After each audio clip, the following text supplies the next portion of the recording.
Hey, how you doing? What you're about to see here is a video, kind of an interview BS session, really, with my pal Dave. Dave Kupcinet. Cool dude. And I haven't talked to him in years. We're reconnecting now, and Dave's a producer. And, yeah, you know how professional I am here. So zero production value. The camera falls over at one point. We talk about this sizzle reel I helped out with years ago. But the link that he provided that you'll see, I'm sure, I think he's going to give me the link in the description below. It's not the one that we talk about in the video. It's a condensed version of it. Anyhow, I hope you enjoy this. It was fun. We get into some really cool discussion about even veterans and different shows that Dave has tried to produce in the past. Touch a little bit on what he's about to do. And this was great reconnecting with him. So stay tuned. I hope you guys enjoy this. All right, well, I've got, This is my pal Dave. what's going on? It's Shit. true, I am. It's kind of windy here. Welcome to the hills. I've got, let me see here. We're supposed to smoke a couple cigars and have a bullshit session. Priest Rabbi Sizzle. Right here. Yeah, fuck this. Oh, you cigarette. pulled it up? Yep, I got it. We don't have to watch it. We can wait till after, but here it is. I got it. So Dave, Open oh the yeah, scene. yeah, we'll watch that. So Dave, I mean, do we call you a producer? Yeah, Dave's, you know, this. I'm a producer the same way a waiter is an actor. I'm producing attempts. And I'm producing the shit out of those attempts. Getting closer and closer all the time. I'm actually so close that I have officially completely, no excuses aside, I have legitimately lost projects to politics. So, yeah, that's how close I am. I have lost valid, sold projects to network fears. Dave's the guy I mentioned in the video the other day. We were trying to figure out what year. You think 2012? I think we met in 2012 in that workshop when I was working patrol for a private security firm. And I was on, what was it, a 3-month or 5-month stint or something with them? I can't remember. But you, Something visiting in town. weren't you a cop one time? So I was with the state back home as an investigator, and then moved out here to work in television with a father who then was like, "Surprise, I'm gonna die." And I was like, Sorry to hear "Oh, that, yeah. that's." I just uprooted. Whenever I've brought you up, the only thing I've ever said is that, and I could be wrong, so we could correct the record right here. Your dad produced like judge type shows, right? Yeah, Judge Judy, Joe Brown, Christina's Court. So if you were ever a fan of daytime court TV, you're welcome. But if any of your viewers have jobs, they are not the demographic for daytime court TV. So yeah, you guys, you guys are all working. I have nothing but responsible people as subscribers. They are not the viewers. So, what year was the sizzle made? The priest This and would the be rabbi. easier with like a jet lighter. Well, we got it. You just got to get it down there. You know, the trick is to heat the tip up first before. I you... was doing that. I was trying to cook it, but I was trying to roast it a little bit. So, what year was the priest and the rabbi? I think it was 2016, 2017, All right. right around there. So, I think it was 2017 maybe. you'll chime in because I don't recall. But Dave called me up one day and he says, "Hey, we're shooting this sizzle reel for a show that he wanted to put together called." A priest and a rabbi walk into a bar. And it's exactly what you think. By the way, I've checked that out on YouTube, like looking for years, figuring you weren't there.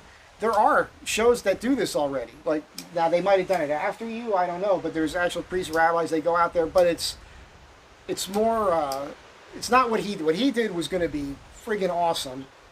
And you called me up, he said, "Hey, I'd like you to be a part of this, but I can't."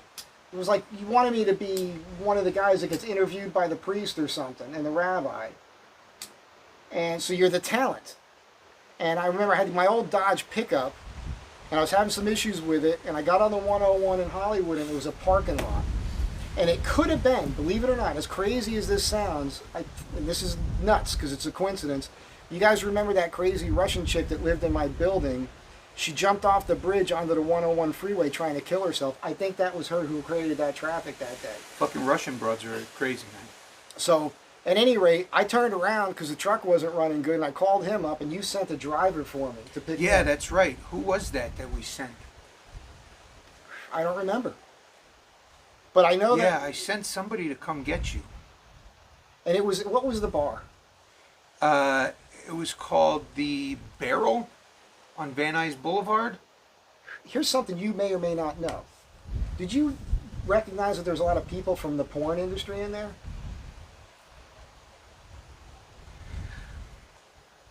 I probably just recognized there were a lot of people who should be in the porn industry. I don't know. I recognized that there were was a couple that I porn recognized porn actors in there that night, and I thought you got them there. I thought maybe that's why.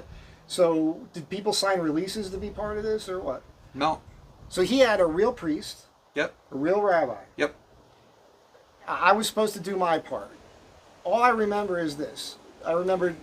Because the whole thing was generally unscripted. All the people in the bar were actually just people who were in the bar that night. Okay. But you did have But certain we wanted people. a couple specific lines. Yes. That's what we had you for. So To sit at the bar and give some specific lines we wanted. Well, here's what I remember. I remember I was supposed to talk to the priest rabbi, but I was behind you guys, and at one point, there's a guy at the bar, and they're trying to get him to do all he had to do was this. So a priest and a rabbi walk into a bar, and then you guys did like 10 takes with this guy. He couldn't get it, and I tapped you on the shoulder and said, hey, you want me to try that? And I did it. One take, it was over. One take. I think that's right. I think that sounds right. And then we did whatever else I had to do, and then I helped out with the boom. I remember being the sound guy for a while. That's right. I think you did that too. And then the last part in the bathroom stall with... Did Josh come to pick you up? I can't remember who came to pick you up. I don't remember. I really don't remember. But I remember you coming up to me. I have to ask you because at the end of the thing, it's... And then the funniest part was when you were in the bathroom stall next to the priest in the next bathroom stall. No, it was one bathroom stall. Did a confessional. No. Yeah. You came up to me and you said, here's our idea. Now, what I want to know is, did you have this idea beforehand or did it come organically when you got to the bar? I had the idea beforehand. Well, you didn't hit me with it till we got there. Right. Because he says, can you play drunk and knock on the door to bug the priest as if it's a confessional? And dude, we only did that one time. I think you're going to remember, I picture it differently. I remember both of you being in neighboring stalls. No, there's only one stall in that bathroom. You walk in that bathroom, there's a sink and urinals, and then there's one door you open, that's the shitter. So it's just one door. All right, maybe we shot it so that it looked, I can't remember, but it came off looking like it was two stalls, like a confessional. No. You'll see when we watch it. All right. I just knock on the door, I'm outside it. But Okay. that would have been better if it was one next to the other. It would have been funny if there was a glory hole there. I could have put my hand. Forgive me, Father. For I'm sinning. I'm sorry. The whole night was so much fun. It was a lot of work. You know why Choir Boy's hair is parted down the middle? Why is that? Now, we don't have to tell anyone about this, Timmy, do we? Well, you know what's crazy? There was an Asian woman who was part of your gig. She was a... Ren. Yes. One of the best damn editors that there is. I ran into her years later. She's helping one of my... I don't work with this client anymore, but I have this client. You guys know her, or of her. It's a long fucking story, but her and her husband had this, which they got separated, and I can't get too into it. But... Story for another day. She does, they have a business, it's a breathing thing and dealing with grinding your teeth and all these breathing techniques to make yourself healthy and heal yourself. And Ren makes her videos for it, edits her videos. Okay. And so Ren shows up at the house one day and I'm looking at her and goes, you look familiar. And she goes, you look familiar too. And it took us a few minutes. She goes, do you know Dave? I'm like, Dave, who's you? Dave Kupcinet. I'm like, yeah. She goes, well, yeah, you did that priest and a rabbi thing. I had completely forgotten about it because I hadn't talked to Dave in so long. And we just had lunch, and I was telling him, not that it's a big deal. She's Asian. She has perfect memory. Yeah. She's South Korean. And she's into chicks. What? Yeah. Which is kind of sad because I think Ren is kind of cute. So does her girlfriend. I think I think it like wigged her out because I kind of hit on her when I talked to her. So I always tell these guys the best sex you ever has with a lesbian. But I got a bunch of those stories. That's probably really true. I'm joking about it, but I don't know if you noticed, but I did the security for the Derby Dolls in the first season. For the what? The Derby Dolls. Oh, really? Yeah. And a bunch of them are lesbians, and a bunch of them jumped me. Really? Yeah. And they swear you to secrecy, and they'll tell you that they're really, 70% this, but they don't like men. But most of the men they meet, they don't like. But they, they're like, but I like you, but you find I'm funny, I'm, whatever. And but then it's kind of windy here. Is this thing still rolling? I'm so pro. All right.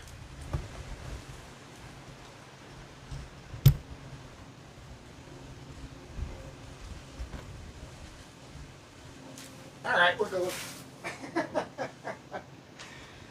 Oi. Oy vey. What do you guys expect from this channel? Production value? You've come to the wrong place. So, anyhow. So it ended up being a priest and a rabbi and Mike Z walk into a bar. That was the funny part because I forgot. I did the thing, didn't think anything of it. Been part of a lot of those things in the past. Nothing has ever come of it for me. And then I remember you calling me when it got edited. And you said, dude, thank you, but it's kind of fucked up because it became the Mike Z show. And then you were most of our best takes, I think. Well, and it seems like I'm throughout the whole thing, and you're willing to let me put the link in so people could see it. Yeah. So you guys, I'll put the link in the description below, and we'll figure it out. You guys will be able to watch that. Is that... Understanding that anybody who takes the idea from having seen it is going to be sued. Yeah. But like I told you, if you gone on YouTube and typed in a priest and a rabbi, because there's other things like that. I know. So what's the difference between what you have in your sizzle reel and what those other people are doing? I don't know. Some of the ones I've seen, I've only seen a couple of them, but some of the ones I've seen have been very specifically directed and oriented towards one like niche topic or reason why they're there. Okay. And ours was much more like this show that used to be on MTV with Dave Attell, where he would just go to like comedy clubs and parties and clubs in cities with a camera crew and just interact with people. And ours was based more on what are the genuine interactions in a bar when you encounter a priest and a rabbi actually drinking, actually playing pool, that was the doing difference. Karaoke, hanging out with people. And the two guys that you got, these guys were great. Yeah. I mean, they were really talented, like as far as like having a personality. They were real, yeah, it wasn't just costumes. They were a real priest and a real rabbi. Right. Well, what I saw on, where I only watched a little bit of it, but I saw this one priest where they are at a high bar table, but there's no other patrons in the bar. And then they're trying to help like a couple in their relationship or something. Yeah, it's like yeah, they're getting yeah. way too serious. Yeah, no, where they're trying to like impart religious wisdom and all this nonsense. No, we didn't have anything to do with that. We got our priest and rabbi drunk, and it was fantastic. It was so much our fun. priest and rabbi were very fun. Are you still in contact with those guys? The priest, not really, but the rabbi for sure. Yeah. Well, that makes sense. In fact, the funny thing is that rabbi, because of that, sort of became my rabbi, and he did the service for my father's memorial. Wow. Yeah. So you had no contact with him before that? No. How did you find him? Found him through a family friend who recommended him because he had performed some interfaith wedding that they were at, and they thought he was so funny. Yes. And he is so personable, and they recommended him, and he was like, I love the idea. Of course I want to do it. The beauty of these two guys, I talked to both of them at length multiple times throughout the evening, including after we wrapped and we were on the sidewalk, and everybody's putting their shit away. And both of them would look you right in the eye, were very engaging, genuine, kind, good human beings that care about people. Yeah. But both really nice but also guys. not overly serious about the religion part of things. Right. Exactly. You know, like that's what blew me. Like the fact that you were able to get those two particular guys. One of the things about those two is that they had worked together many times and were already friends. Oh, I didn't know that. Because they had done many interfaith weddings together, where one of my people marries a goy, and you know, where some lucky shiksa marries up in the world, and so they had already done many of those, and then they had also done a lot of since the laws were passed in California, they had done a lot of, you know, LGBTQ weddings, things like this together. So they were already very familiar with kind of reading the room as far as how religious is this crowd trying to be. And they're, you know, when you sit them down personally, they're very religious. They're a priest and a rabbi. But they're very much about making the the relevance to their crowd the most important thing. And if they're not very religious, we can keep that on the back burner. If they are, we can be about that. But that's what made them so great. They were such personable guys who both really did it for like the human connection of it, and that's what made them both so good at it. Yeah, it's a shit. Now you tried to shop this around. What was the outcome with that? I mean, obviously it didn't get picked up. It didn't get picked up at the time. I don't think I knew enough outlets. This was early in my journey. I remember. And I had a few outlets. I took it to one guy who was a big prominent showrunner with a First Look deal. And he loved it and jumped on it and was like, oh my God, I can sell this right away. And then I think it was the next day he got hired to showrun some big network thing. Done. He was done with it. I don't have time anymore. Goodbye. You were working on something else too with veterans. You had a couple guys that were in Fallujah, and you were doing something with them too. That was another show I did. Yes. What was that one? That was a great one too, but that was going to be it would have been easier at the time in the late teens, but boy, the market of cable stations and what is sellable now is just a cesspool of nothing. Like, you can't sell a good idea now for anything. That was a great idea. It was 5 combat veterans, young guys from like 21 up to like 30, and all wounded in Iraq or Afghanistan, and all home and dealing with the after effects of it in very complicated journeys and this is ways. before we got the knowledge that 22 vets a day were killing themselves. Yes, this was even before that, or maybe this was right around that time. Well, you guys were in the know of that, but yes, the world but the didn't general know public didn't know yet, but we did. Yeah, I remember because we talked about that at the time, and and they were that demographic. All 5 of these guys. It was 4 Marines and an Army Ranger, and boy, the Ranger was so fun. We all went out drinking, and he took his leg off and filled it up with Fireball, and we all passed that around and took shots out of his leg. And you can't believe how many random strangers wanted to be involved in that. They wanted to get in on it. Why are you guys taking shots out of a leg? That's fucking disgusting. This was just out one night. This wasn't cameras rolling. No, this was just out one night. Nice. Yeah. But you know how that crowd is. A couple drinks and everyone will take off anything they got on them and to drink out of it. And the conversation is great. Like that. That's a thing. Would you have to kind of curate the language at all if you were doing that show, or it was going to be on a cable, so it wouldn't have mattered? Like, what was your thinking with that? We'd still have to edit certain things or do pickup shots if one of them said something just wholly inappropriate, but was vital and we couldn't just take it out. Right. We might have to do a pickup shot, or in some cases you can bleep it, or, you know, raise up somebody else in the background's audio for that one word and take that down, and it sounds like a little missed word, like a little glitch. There's a lot of things you can do to get around it, but yeah, but that crowd, those guys were pretty raw and pretty. That's the problem with vets. I mean, and with that subject matter, they're going to get real. And we wanted them to be real. We did, even though as a group they were amazing, we did private individual interviews with them where none of the rest of them could hear it, and you know, the thoughts were dark. And every one of these guys was going through a daily battle to stay alive for the next day. Even though they were on the surface happy to have this like bond amongst them again after being out, but they were going through it, man. Were these guys that you put together, or they knew each other beforehand? No, one or two of them I think maybe knew each other, but most of them we went through.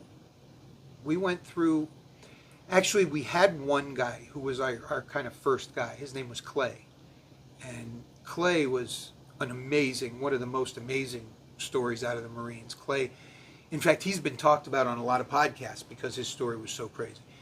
Clay was part of a 5-man fire team in the Battle of Fallujah in 2004, where the Marines just got it handed to them before eventually finally winning.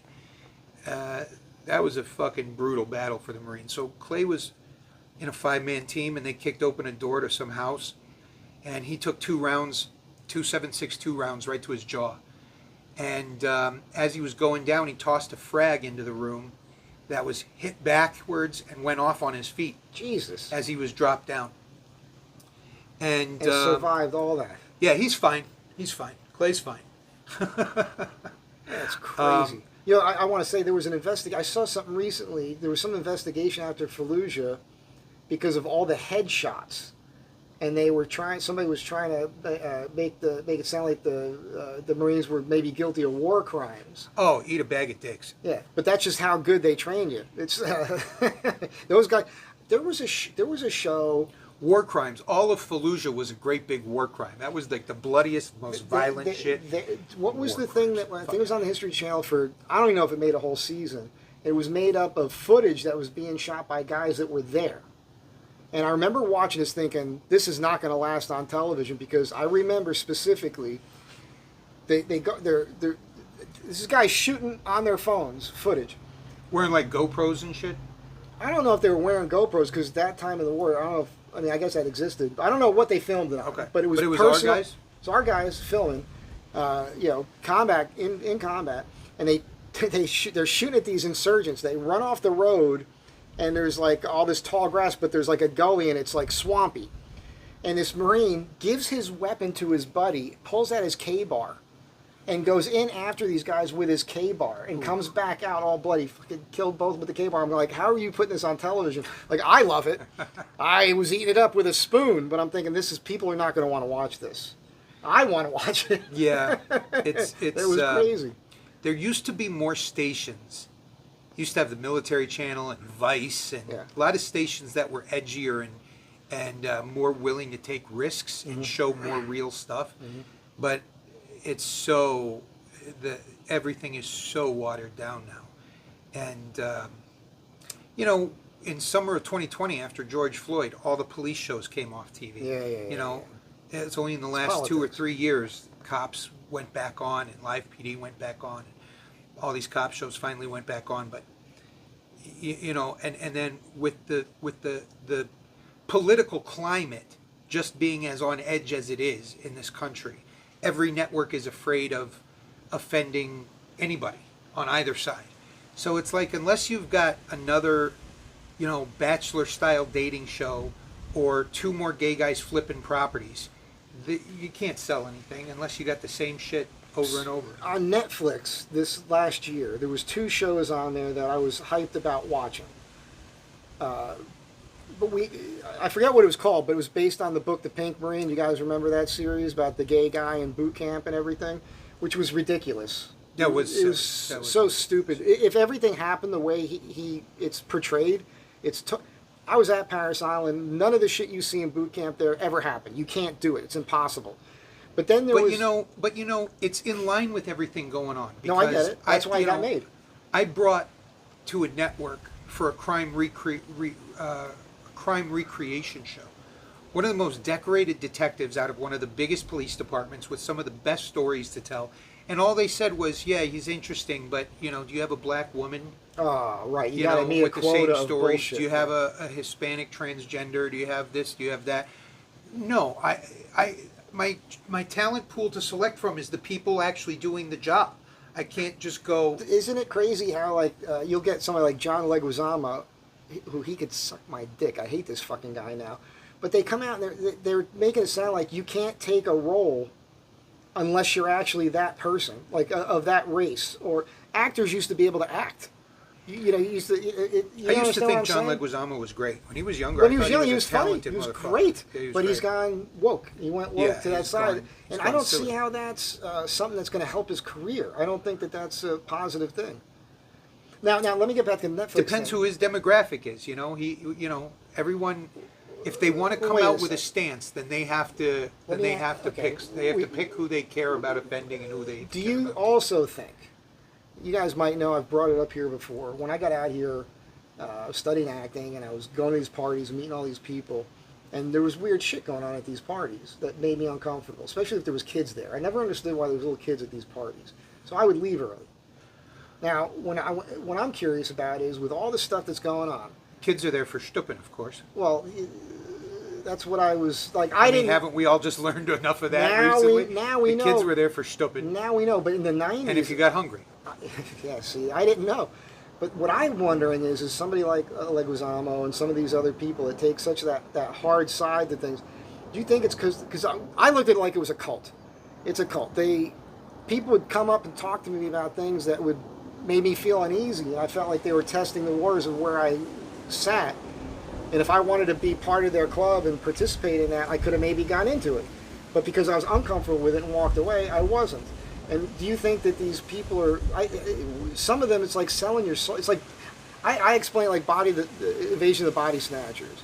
You're a normal person, but then all of a sudden you decide to become part of this club and you kind of sell your soul because you're doing all these nefarious things with these people. And for them to keep it a secret, like they probably got film on this guy, almost like Epstein-esque. Like maybe there is that. Maybe at these parties some of that was going on. I think the hardest part of that is I'm not saying it's true. I'm just saying it seems that way to me. I think back to certain stories I've heard from... You've been in this. Well... Your whole life. Well, not part of the scene, but you've known these people, kind of. I remember certain stories from Corey Feldman up to... what's Putzo's name, who's a big, huge rock star now? Charlie Sheen? No. Bieber. Bieber, yeah. That's crazy. I've heard so many of these stories, and I think the hardest part of the whole industry is probably being one of these kids who can't let go of the opportunity that's presented to them, but also isn't fully committed to selling their soul, because they're going to struggle for their whole career with what they have let happen.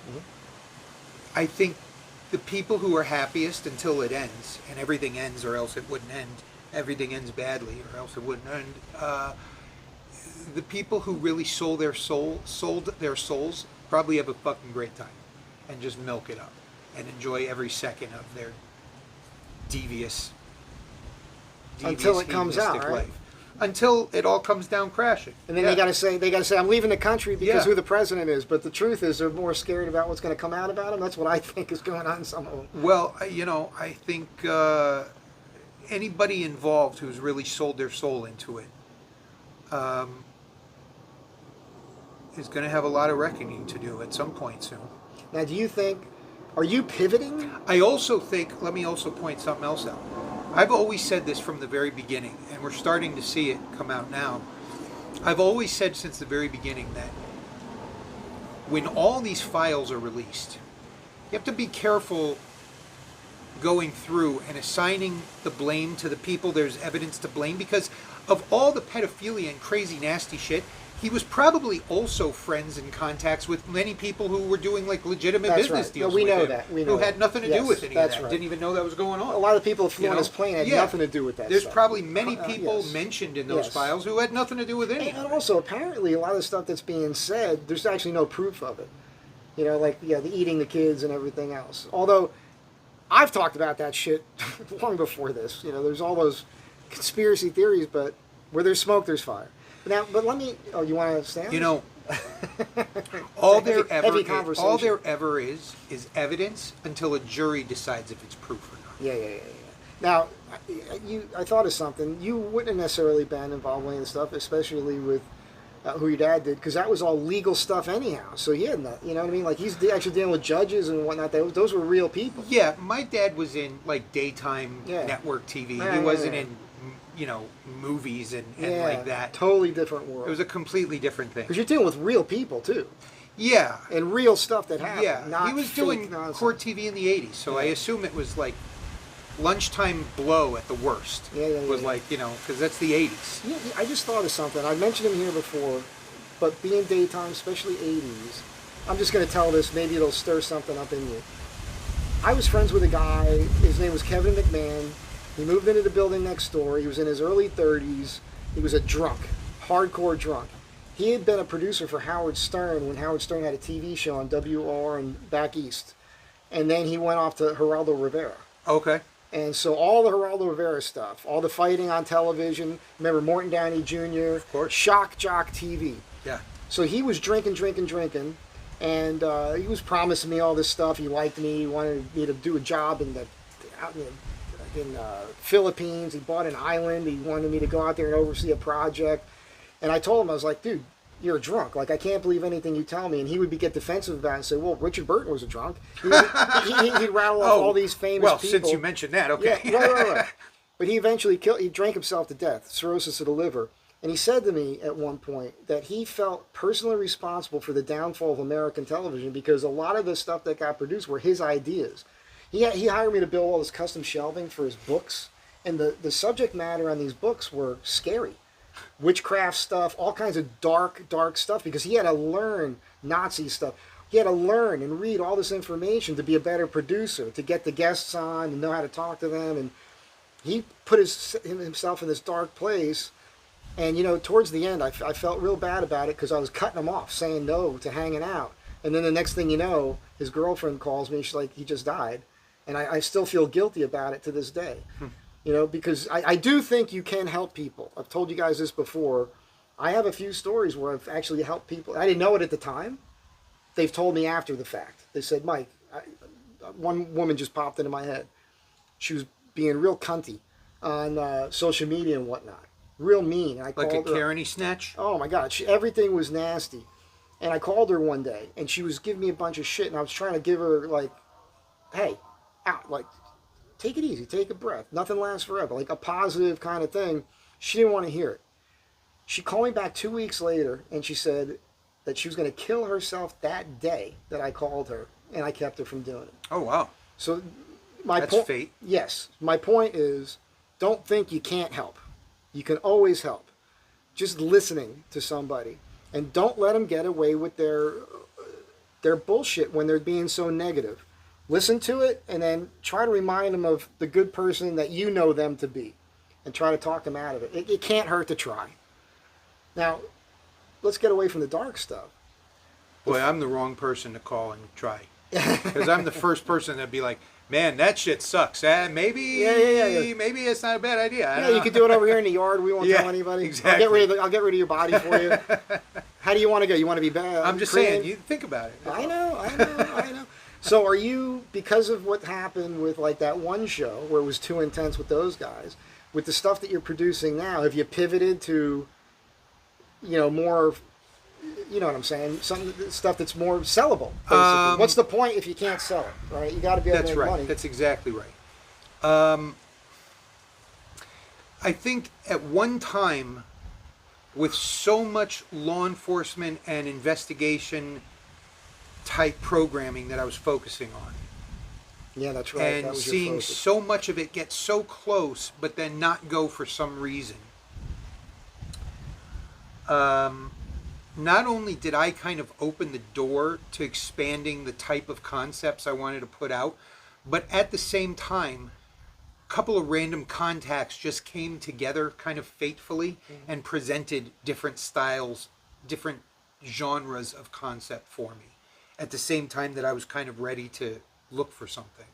So now I've got one about a family and their business. It has nothing to do with law enforcement. It's about their personalities and characters. And another one about celebrity scammers, which is a huge international problem because in our investigations to follow the money, all of these poor American women, a lot of them are divorcees or widows, middle-aged, Lonely women. They're giving away, $100, $200, $500, $1,000, $10,000 at a time, and this money's being laundered directly into the hands of Iranian groups in Nigeria for drug trafficking, human trafficking, drug trafficking. It's a $1 trillion a year industry, this problem, and there are international networks of people pulling this off. This sounds interesting to me. So it's not just one this. person sitting on a computer scamming people. It is a whole network of people targeting obsessed fans and studying them for months before they ever even make contact with them. Amazing. And then maintaining relationships with them for months before they ever ask them for anything. And then feeding them fake AI videos of them professing their love to them, feeding them fake AI photos of these celebrities. These AI is real. AI is a disaster. He briefly brought this up with me earlier, but not to this extent. And I mentioned Sarah. A lot of people here because of Sarah, Wonder Hussy.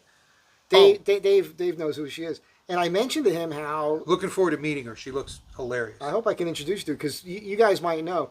She's talked about it on her channel before. People get into her comments as her, and they scam her followers. That's crazy. Yeah. Like, maybe we could... You never know. That might even get on your show. So imagine how easy it is to create a profile saying I'm Keanu Reeves. And, the investigators on this show concept, they walked me through all the fake profiles for actors who don't even have profiles. And there's, on Instagram, there's just for some actor on like some NBC drama, there's like 40 or 50 fake profiles pretending to be this guy. And he doesn't have any actual profile. And the actors themselves don't even know about it. Don't even know about it, no. Until these women, or in some cases men, show up on set, forcing their way past security, demanding this celebrity leave and go marry them like they were promised. And like they've paid for. They've paid for this trip to Miami, and you said we were going to leave after you are done taping today. Meanwhile, the actor is like, who the hell are you? Okay, let me ask you something. This is a fascinating conversation. I just had a thought. So do you think this is an opportunity for a business to pop up where you can attach yourself to a celebrity and do the work for them to search them out to find this? Or would you think that their agents should be part of this? Their agents usually find out about it, from my experience so far, find out about it once there's a problem. Yeah, obviously. Once somebody shows up, or once somebody actually finds like doxed information and shows up at a house. And depending on the level of security, that can sometimes be a really huge issue. Of course. Bigger stars, especially if they're on set, there's plenty of security around. Right. But these people meet brick walls. But we have a few of them showing up at hotel rooms and showing up at personal homes. Do you have celebrity clients basically then that you're interviewing for this? Have they come to you for this? No, we're working with a lady who's an advocate for victims of this. And she works with a fleet of detectives. One of them is my old employer. And they counter-surveil the scammers, basically. And I love it. Basically track them through money transactions. Is there any personal, like, do you ever, is your thought to confront any of these people, or is it all on through the ether of... It's very difficult to do that because until... I would love that job. Because until federal law enforcement gets actively involved. Oh, so you have to do this all legal. Well...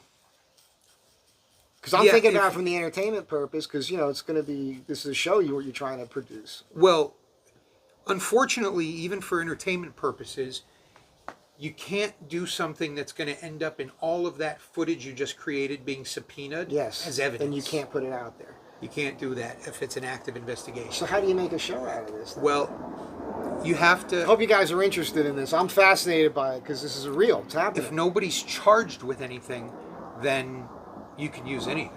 There's no case pending. But, and especially in a lot of these cases, there aren't even arrests.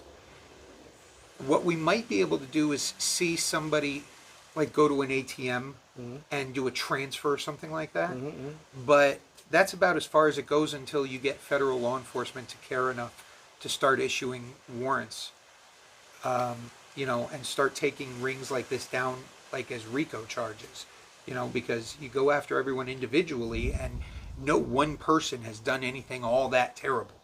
But as a group, they're scamming the fucking piss out of people. The part that you mentioned where the money's being siphoned away to fund really horrible, nefarious things. That's a terrible thing. When you think about like somebody like Sarah, even myself, I've gotten, you don't know this, I get threats, and weird stuff happens to me. I get threatening emails and messages and all that. Have any of those people met you? Not that I'm aware of yet. Okay. Right. So this is the story. You're going to love this. You guys remember the 180-pound lesbian story. So I was telling the story, I've told the story about the crazy Russian chick that jumped off the bridge and tried to kill herself. And she recovered. She didn't die from that. And she had to go to physical therapy and everything. And those of us who live in my apartment building, we were all hoping that would have knocked some sense into her. But she just doubled down on being a bitch and really crazy, and would just curse at people that lived where I live in my apartment building and yell at you. And eventually she stopped paying her rent, and they had to kick her out. So I'm doing a video one day. I'll make a stew and I'll talk, and I'm doing that. And I didn't have all the ingredients, so I go out to get something, and I ran into her. She blocked the whole street with her car. And that happened. She comes out and she's waving her arms at me like I'm the asshole, right? And I'm thinking in my head, I'm like, this chick, she needs to either get kicked in the ass or fucked in the ass. One or the other is going to straighten her out. And I think that's funny. When I get back, I'm going to make up a scenario. And I just made it up, but I'm so good at delivering this thing. And at one point I look over my shoulder, that could be the cops at my door now. Maybe she called the cops on me. And I sold it so well that some people watching the video thought I was telling the truth about this little incident that I made up. Of course, now you're telling how the trick. But I told you guys, they all know. All right. So what happened was some woman, self-described 180-pound lesbian, she sends me an email with her full name in the email address, dummy, stupid person, threatening me. I know where you live. I'm going to come over. I've been trained in martial arts for 10 years. I'm 180 pounds. I'm a lesbian. I'm going to teach you a lesson and blah, blah, blah. And I'm like, oh, really? I'm going to make you famous. And then a bunch of you guys, because I showed the email, but it included her email address. So a bunch of people who were watching my channel start sending her notes. So she sends me more emails. You had all your flying monkeys come after me. And I'm like, God. Here's how stupid this person is. It was a series of 3 or 4 emails that I did videos on her with it.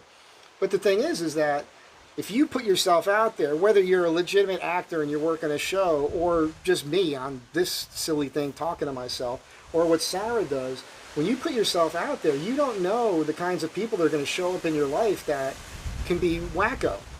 That's absolutely scary. True. Absolutely true, 100%. And, in a lot of the cases of these celebrities, they're not even putting themselves out there. Right. They don't even create an online presence. Right. But it's enough for them to be out. I mean, people, they obsess over. Yeah. Do you think that there's an uptick on crazy, or do you think it's always been the same amount of crazy? No, I think there's an uptick on crazy. Did you get the shot? The shot? You mean a COVID vaccine? Yeah. I did. You did? Okay. How do you feel about it? I feel fine. Are you happy that you did it? Yeah. Did you get the boosters and everything? I got 1 booster. Okay. I never did it. Okay. A lot of my friends didn't do it. Because I'm just fucking around. Yeah. I'm fucking around. But I'm starting to think like maybe that had something to do with it. Like maybe more. You seem totally fine to me. I'm totally fine. I mean, I don't know. I don't know either, actually. Of course, I think you haven't seen his knife collection, but it's like. It's true, yeah. It's a little obsessive. That's a little obsessive. Maybe we're not going to show. I love what he did. Like, this guy's got everything displayed. It's so cool, man. The whole room is a vault. Yeah. That's right. He's like, we got to lock the room before we leave. That's cool, though. Yeah. Watch collection, too. But it's not just all the things. It's also important paperwork. No, I know. I know. Everything important is in there. Is there anything that you've been working on lately that you feel real good about that's going to maybe do something? I mean, you should always be passionate about every project you're working on, but do you want to talk about the ghost one? We can't talk about everything because he doesn't want to give anything away. It's such a great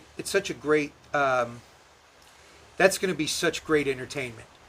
But I think we got to wait till we probably launch the channel, and then When you say maybe launch talk the about channel, it. what do you mean? You're going to start your own network or something? Well, like That would launch. be a smart idea. There's a lot of talk of doing that. More and more people are talking about If you doing did that. that, because there's so many channels now, you can Yeah. basically create something. But see, you can also go on YouTube and have a channel. yes, You know, but you don't start have with to- money that way. No, you don't. Well, in order to build an actual channel, you have to start with a lot of money. That's right. So But- are you thinking that you would front coin to produce a show to put it on YouTube in hopes that it gets enough viewers to where then it's making money for you? Yeah. Not the goal wouldn't be to try to get a TV contract out of it. Frankly, popular YouTube channels dwarf any TV show in They're terms getting way of more viewership. views. Yes, 100%. And so, no, to me, the play seems like if you're going to make a recreatable weekly platform, then it's going to have to be hosted on YouTube, and you have to cut shorts for Instagram, TikTok, and Facebook. Although there's a lot of, well, we'll get into that another time, but those No, I three, got it. Well, it's funny. YouTube, TikTok, and Instagram, With YouTube, or Facebook, TikTok. when my numbers started growing, it was because I started doing more shorts. YouTube tells me that the shorts is driving traffic to my long form. Yeah. So you're on social media and you're using social media to generate eyeballs on your Yes. longer form. That's what I'm doing. Right. I mean, there's like 14,000 plus of you guys. Thank you. Well, you basically start your own channel, and then if you look at it the right way, you're essentially using the other three platforms, your short ones, your Reels, your TikTok, Instagram, you're Facebook. using those as advertisements Yes. for your own show. That's what it becomes. I never thought about any of that. I Well, just see- did it naturally, and I think what a lot of people never stop to realize is that all of TV, including TV on the internet, is not about the show. The show is just content produced to keep you watching the advertisement. yes. Because all of it is just advertisements. But on Without YouTube, it's- well, even on YouTube, it's advertisements. Well, that's how I make money. Is you know? if you the longer you watch the video, the better. And if you watch at least 30 seconds of an ad, that's how we get paid. Right. Other than what you mentioned earlier, doing Patreon and stuff like that, which I don't do. You can know. do things where you just direct ask people for money. Yeah, I can't do that. But to be paid through the platform, it's about those views. I'll tell you how opposite it is for me. There's so many of you that are so cool.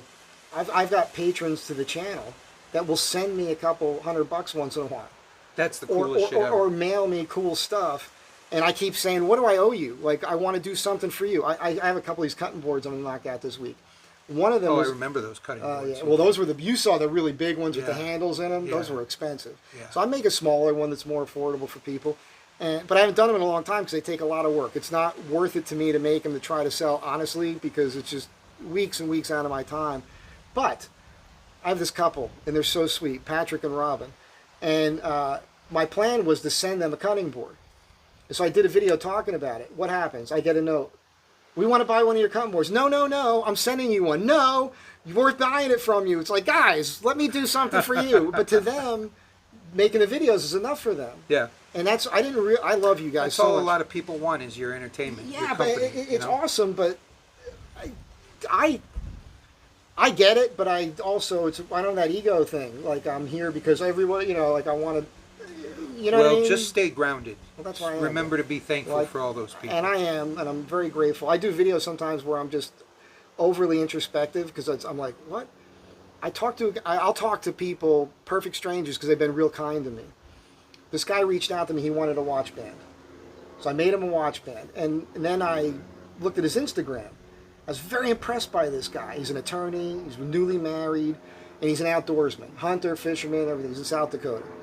And called him up. Because when he got the band, it was a little snug on him. And I know how to do these perfect. As long as you measure your wrist properly. And there's going to be a video coming up this week. I'm going to show you how to do it right. But because I felt bad about it, I was like, I got to reach out to this guy. I talked to him for over an hour, and he said to me, he says, I've been watching your channel for over 2 years. He said, I felt funny about reaching out to you. Like, they treat me like I'm something. that I'm not. And I try to explain I'm kind of pathetic. I look at it like that. I'm sitting alone talking on my phone. I don't think it's that big of a deal. But he made me feel so good.